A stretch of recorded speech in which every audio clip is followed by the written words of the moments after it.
Yucky Worms by Vivian French. One day when I was in Grandma's garden, Grandma dug up a slimy, slithery, wiggly worm. Yuck, I said. Throw it away. Throw it away? Grandma looked horrified. Would you throw away one of your friends? You can't be friends with a worm, I said. You can't even tell which end is which. Yes, you can. Watch. Grandma put the worm down. It gave a kind of squirmy wriggle and disappeared really fast, pointy end first. As the rounded end vanished, Grandma said, "There goes its tail." I bent down to look, and I could see it had left a little tunnel. "Where did it go?" I asked. "Home," Grandma said. "It's an earthworm. It lives underground." "But what does it eat? Dirt?" I wanted to know.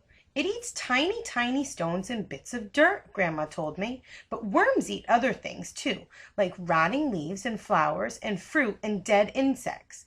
They especially like eating at night when it's cool." The stones and dirt help to grind everything up in the worm's stomach, and then the worm poops it back out.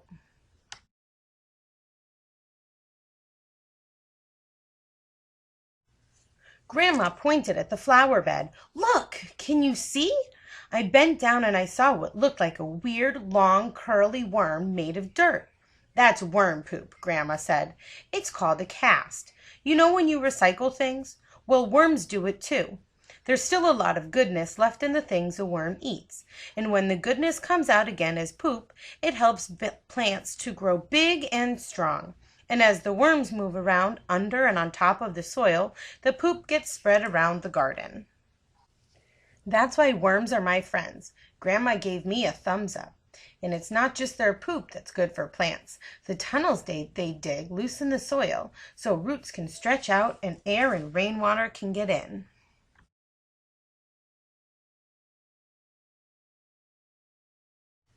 "But it's dangerous being a worm," Grandma said. I stared at her. "Dangerous?" I asked. She smiled at me. "Lots and lots of animals think worms make the most delicious dinner. Birds love them, and so do moles, badgers, frogs, hedgehogs, and foxes.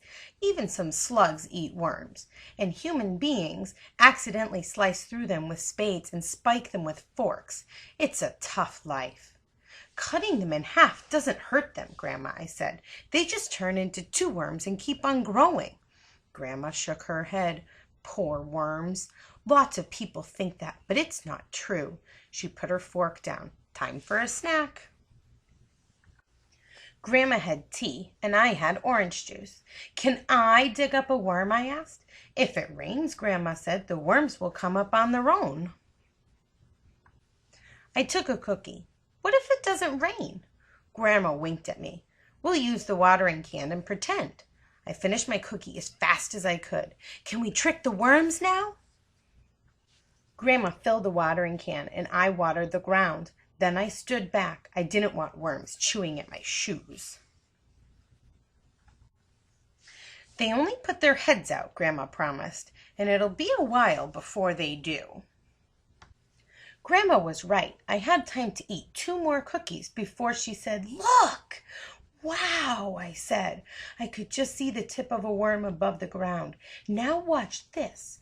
Grandma stamped her foot and the worm disappeared. "Did it see you?" I asked. Grandma shook her head. "Worms don't have eyes. They feel vibrations, though, and a thump like that might mean a hungry bird is landing. Danger!" Grandma dug her fork in the ground. Up came lots of dirt and wriggly worms. She picked one up and washed it in the watering can. "Mustn't drop it," she said. "They can't swim." Grandma put the clean worm on some paper and held it near my ear.